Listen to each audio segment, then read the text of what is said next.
Hi guys, Stuart here. Today we're going to look at creating a cover for your ebook.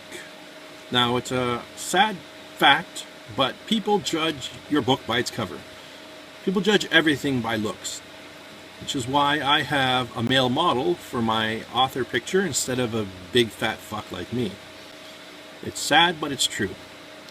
Now, when publishing an ebook, you have to remember that there are thousands of other people publishing their ebooks too. So unless your cover stands out and attracts someone's attention, they're not going to click on it. People don't have time to squint at funny fonts or try to understand some esoteric meaning that you're being clever about. They want to know quickly what the book's about. You can give them that information with the cover. They want to be able to tell right away what mood it is, what's the setting, what's the genre. You know, a lot of people will skip a really good book if it has a bad cover. And a lot of people will buy a really bad book just because the cover is interesting.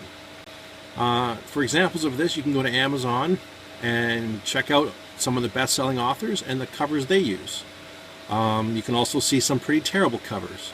Now don't go now, wait till after this video. But there's plenty of examples out there. So today, I'm going to teach you the techniques for creating a successful book cover. Including size and fonts and just a number of different things you can do to create an interesting cover for your story. So grab a cup of coffee, and I got my Timmy's right here. I'm ready. We're going to start. All right, so buckle up. We're going to make a cover. Now, the first 3 books I ever published were the Jake and Robin series. Even though I'm pretty pleased with how the bundle looks, I'm not that happy with the individual books themselves. I think there's too much gold and brightness, and I think the text is a little bit hard to read. Therefore, it's kind of affecting my sales. So instead of making a new cover today, we are going to change one of the existing covers, but the principle is the same, as if you were creating one from scratch. There are many websites that offer stock photos for sale. This is just one of many, and they're not paying me for an endorsement. This is just my own opinion. But I've sometimes gotten photo stock from Fotolia. The important thing to remember when choosing a picture is the orientation. See how some of these photos are wide? They might look nice, but you want ones that look like a book, upright. So the wide ones are no good because you'll have to crop them, fiddle with the sizes. It's just better to get one that's already designed to sit upright. Like this one, for example, would be pretty good, but it's no good for a cover. This one you could probably get away with a bit of cropping, but yeah. Another one I like is Deposit Photos. Another great site. Again, I'm not endorsing this site. I'm just telling you where I go and a lot of other people go, but there's so many other sites out there. You see, they had some pretty interesting photos. Now, the important thing to remember is when you download one of these things is to save it in a file, an original file. Also save your receipts that they send you in case there's ever a question of copyright. You can show and prove to Amazon that you, yes, have paid for it and you're legally allowed to use it for a cover. Now, Deposit Photos has a nice feature where you can just sort by orientation. So you see, no more wide pictures. You can have it so all your pictures are upright. And there's quite a selection. I mean, you can really do a lot of really interesting covers here. But you have to remember the rules. No nudity, no sex acts. You can have women in, lingerie, men, without their shirts on. That's fine. But you can't have naked people, and you can't have stuff you just grabbed off the internet. These are all paid professionals, and by purchasing this, the photographer and the models get, their share of royalties, and you have a legal license to use it. So make sure you always pay for your photo stock, And I think on this site, it costs like $1, So for $1 to download a picture, I mean, that's pretty easy,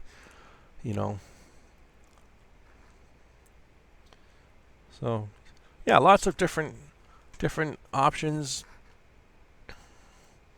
Type in something different here. Bondage women, just for an example, because I write BDSM. So there you go. Some nice, tasteful pictures there. And there's some pictures that you wouldn't get away with, But I like this one. That's not bad. As you see, you can spend hours and hours finding just the right photo. And you want to be careful. You don't want to just pick any picture. You want to get one that sets the mood, get one that, kind of conveys what your story's going to be about. That's what's important. And picking the right photo stock is key to all this. Because if you start with a bad picture, it doesn't matter what you do, it won't work.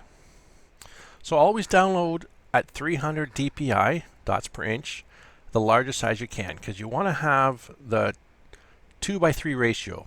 So the width to the height. Now, like I've mentioned before in another video, it's very important that you maintain folders to keep things organized, because you can get so lost and confused so easily.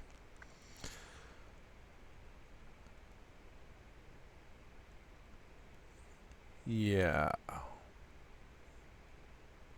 Anyway, so keep all of your original photo stock in a folder so you can find it. Don't ever change it. This always stays original and untouched. Anything you do from here on in, you'll change the name and keep any edited work in a different folder. Now, I'm not saying all this just to be a pain in the butt for you. It seriously can get out of hand trying to find originals to copies, what goes with what work. So I keep my covers with the published work in a folder. So if I ever have to go to make a change, I can find that book again, find the cover, it's right there.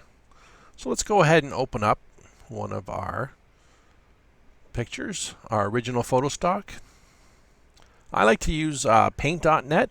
Again, they're not paying me. This isn't an advertisement. I just like it because it's free and it's easy to use, and it's kind of like Photoshop. So I will find my photo.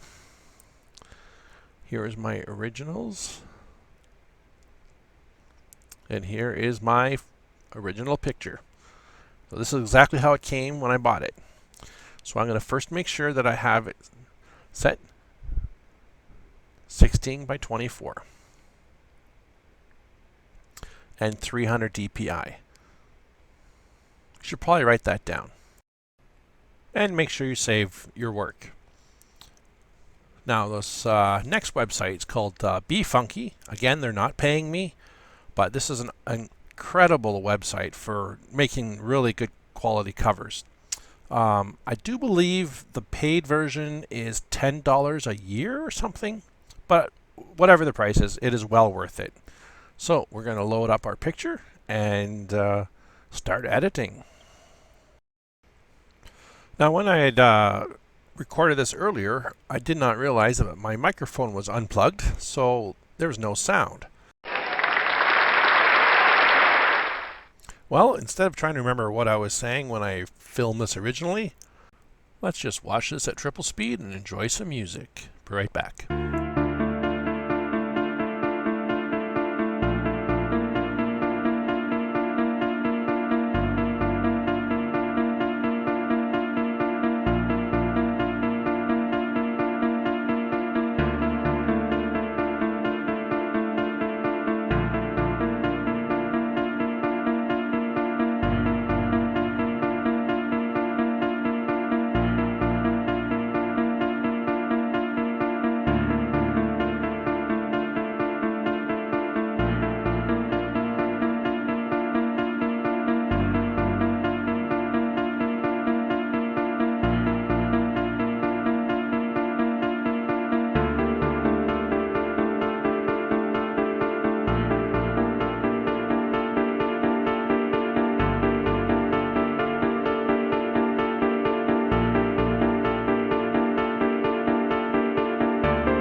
Well, I hope you enjoyed the music and watching a little bit of fast forward video.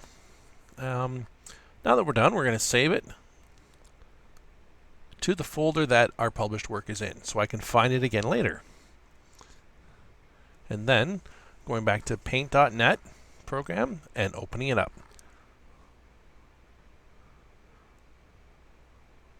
And this is why it's so important to keep everything filed. And there it is. Ta-da! Thank you. Now, after you've worked on Funky website, you go back to paint.net, open it, and double check that you're at 1600 by 2400 at 300 DPI. Save at the highest quality, and there you go. You are ready to upload. Just have to enter my secret squirrel information and log in, and boom, there you go.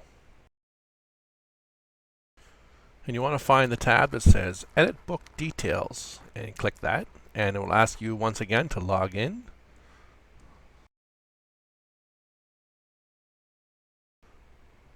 Now, Amazon has its own cover maker program, but we're not going to use that because we're smart and we have the tools to make a better one. So we're going to find where we saved our work. And again, you can see how important it is for folders. I was able to find that in about 10 seconds flat. And it's just loading it in. Now when it's done, you'll get a big congratulations message and an offer to turn your ebook into a paperback. But we'll do that another day. Right now I just wanted to show you how to do a cover. That's how you make a cover for your Kindle ebook. Not that hard, but also not too easy. Wait, that doesn't make sense. I don't think I did that right. Well guys, I hope you enjoyed that video and learned something today, and now feel more confident to try making your own covers. Again, I'm sorry that audio cut out. I didn't realize my microphone was unplugged. But we got a nice music montage. So there you go. That's how you make an ebook cover. If you have any questions or comments, just leave them below. Make sure you give me a thumbs up and subscribe. And I will catch you guys later. Have yourselves a good night. Bye-bye.